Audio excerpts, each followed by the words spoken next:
A few years ago, the idea that one of the most important electric car makers in the world would be a Chinese brand most people had never heard of would have sounded far-fetched. Today, BYD builds more electric vehicles than almost anyone, and the Dolphin is the car meant to prove that scale translates into something ordinary buyers actually want. It is BYD's mainstream electric hatchback, and its job is simple: to offer more car for the money than the established names. From the outside, the Dolphin is friendly and a little playful rather than aggressive, with soft curves, a tidy face, and proportions that make it look bigger than its compact footprint suggests. It is not trying to shock anyone. It looks approachable and modern, the kind of car designed to win people over rather than turn heads, and on the show floor, it blends in easily with cars costing a good deal more. Inside is where BYD makes its strongest pitch.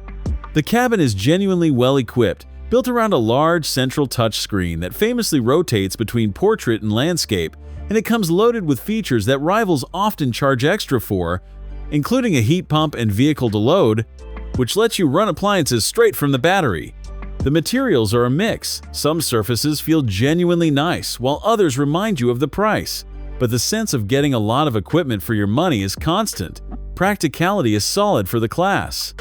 The boot holds 345 liters, around 12 cubic feet, expanding to over 1,300 with the seats folded, enough for the daily life of a small family or a couple.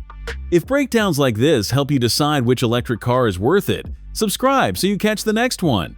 Under the floor sits BYD's calling card, its Blade battery, a lithium iron phosphate design known for being unusually safe and durable. Depending on the version, you get either a 45 kWh pack for around 211 miles of range or a larger 60 kWh pack that stretches that to roughly 265 miles. Power runs from about 174 to 200 horsepower, which is plenty for a car like this. None of it is built for thrills, but all of it is built to be easy and dependable to live with. There is an honest catch.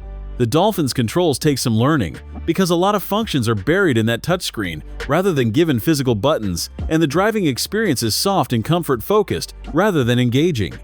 But for the buyer this car targets, that is a fair trade.